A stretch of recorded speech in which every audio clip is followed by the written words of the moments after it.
So, I promised I would talk about how being autistic influences my abilities and the things that I do in the Church of Jesus Christ of Latter-day Saints, and the way that I function in my life dealing with those things and talking about those things. So,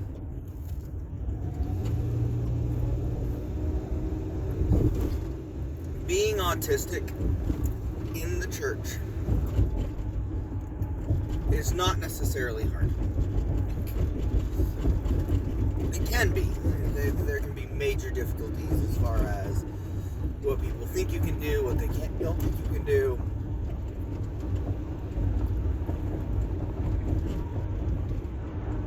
I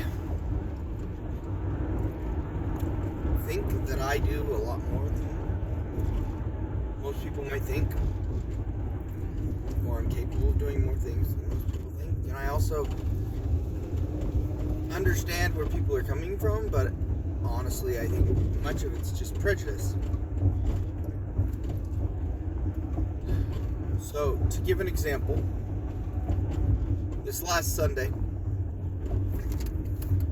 I was at church, and you tell me if you think this is ridiculous or not. Well, if you believe that the prophets are, or the leaders of the church are prophets of God, right? Then we should probably listen to them on things, all things, not just the things we think we should listen to them on. Well, this last Sunday while at church, instead of having a regular Sunday school, my ward decided that they were going to have one of the members, who happens to be a nutritionist, stand up in front of us and tell us how to eat. How to eat healthy. Right? And we're going through and we're talking about how too much red meat's bad for you. This is true. And how you shouldn't do this or that or the other. We're talking about the way we should eat, what things we should include in our diet. And they bring up the word of wisdom, and the word of wisdom says that you should eat meat sparingly. Save it for times of famine, it says. And I raised my hand because she said, oh, that means you shouldn't eat very much meat at all, blah, blah, blah. And I said, well, no, according to the word of wisdom's expandings, we should eat chicken and fish throughout the year, and red meat should be saved for times of famine and eaten sparingly. And she's like, well, where'd you get that information? And I said, from talks by Brigham Young and Joseph Fielding Smith. And the prophets have said that we should be eating chicken and fish on the regular and red meat sparingly. And she straight up goes, well, okay, yeah, we should eat some chicken and fish, but we should still mostly just eat plants. And my thought was, lady, I just told you, the prophets said this is what we are supposed to eat. These are the kind of things that we are supposed to eat.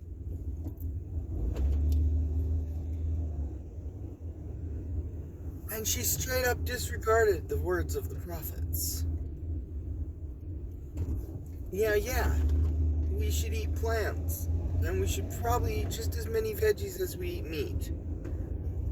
Right? But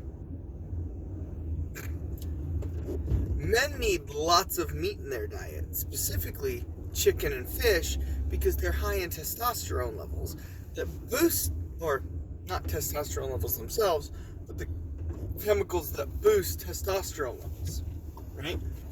They're very high in the food, in the in the chemicals that boost testosterone levels. Men need lots of testosterone to be men. So eating a strictly plant-based diet actually castrates men. And modern science has said, yeah, we shouldn't do this, and we shouldn't smoke tobacco, and we shouldn't, right, drink too much alcohol. Cutting alcohol out of your diet completely is probably the best thing for you. Modern science has said these things. But modern science now says that meat's bad. Don't eat meat, eat plants. Plants are good for you, meat's bad. And anyone who's even remotely red-pilled against science says, that doesn't seem quite right. Eating only plants can't possibly be good for you. And for men, it isn't. It's terrible for you. Women can go on all vegan diets and be just fine. Men can't.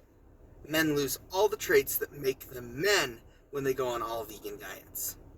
They lose their hair, they stop growing facial hair, they become impotent. All if they stop eating meat and eating it in high enough quantities to maintain their testosterone levels. Now, people might be thinking, oh, but what about this and what about... No, absolutely not. The Word of Wisdom is a perfect diet list, especially if you go with the expanded revelations from the other prophets about the Word of Wisdom. Those expanded revelations include, well, what is hot drinks? Hot drinks are tea and coffee. Brigham Young, in his own opinion, said that we shouldn't drink hot chocolate either. He felt that was bad. Well, in large quantities it is. Why? Because it's mostly sugar.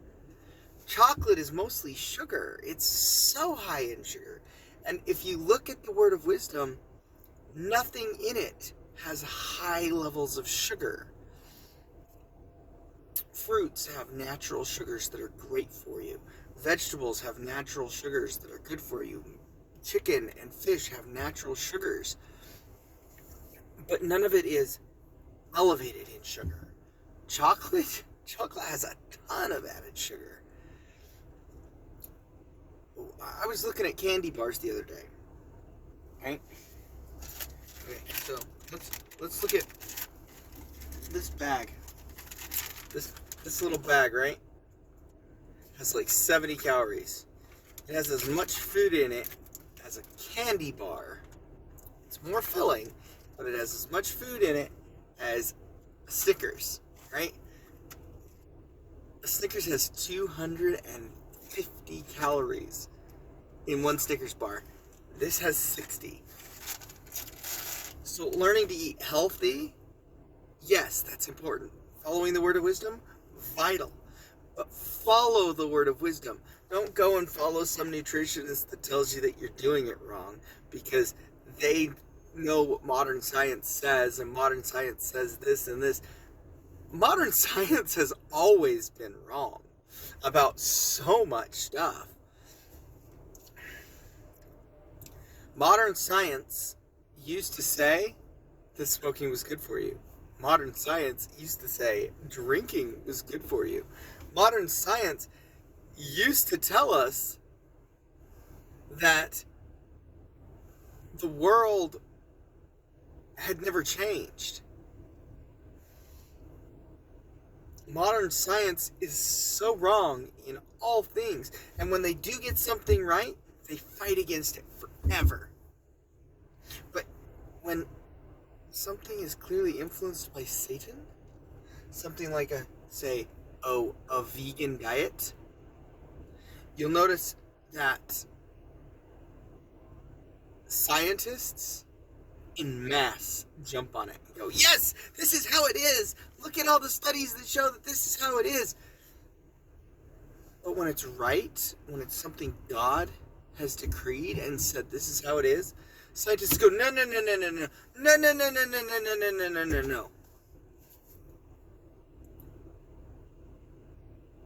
modern science has always pushed against the truth.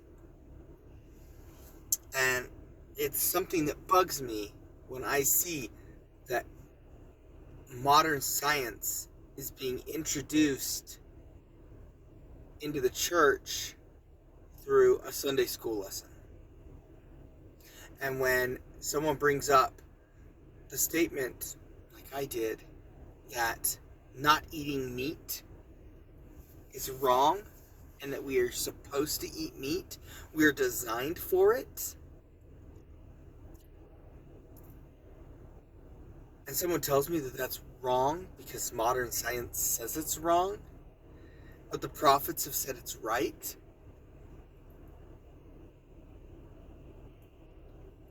it irritates me to no end, because that's not okay. That is not the situation that we should find ourselves in ever. If we are disagreeing with the prophet over our personal opinion, and he has stated it as a fact, as a revelation, we need to check ourselves and not the prophet. If the prophet says this is how it is, that's not a, oh, well, this is my opinion. Unless he specifically states that it's his opinion. It's my opinion that the second coming will do this. Or it's my opinion that this will happen this way. He will say it's his opinion if it's his opinion. But if it is fact, if it has either been revealed to him, or if it has been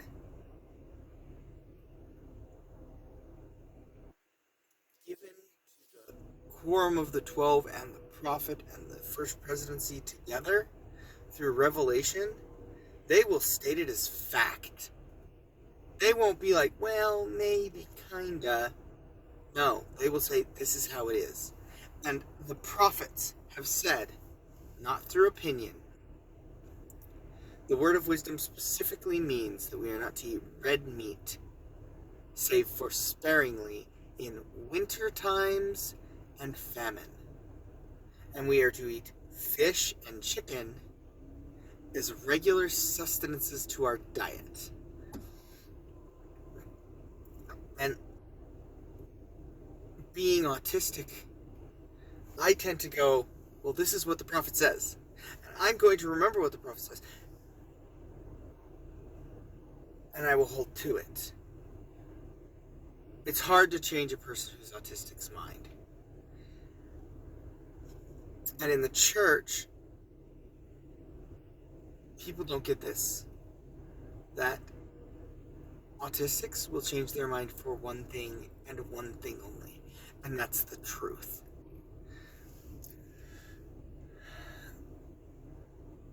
People who have other issues, other mental disorders, are more easily influenced, but people who have autism are not easily influenced. Not in the way that people want them to be. And I really just wanted to share that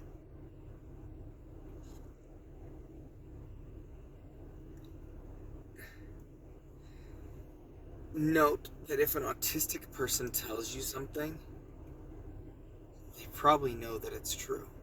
They probably know that it's a fact.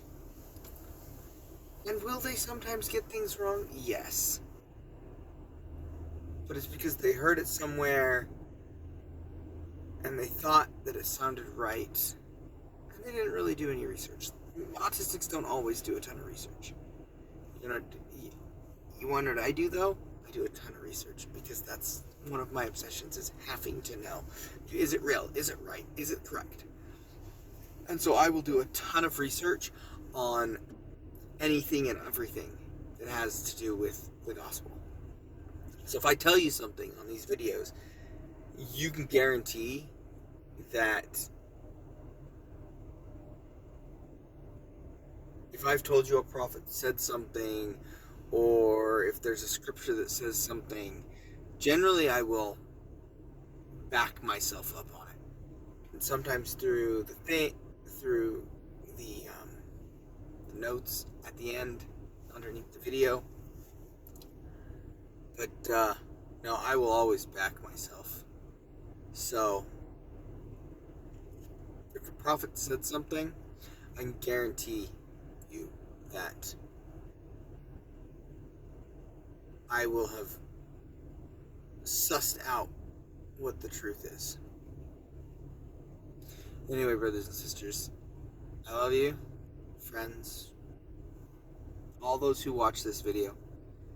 Know that I love you guys, and I will continue posting. I know it's been a while since I posted. I've just been trying to figure so much out, and I've been under a ton of emotional stress lately, so I haven't had a whole lot of time to get to videos. Anyway, talk to you guys later. Bye.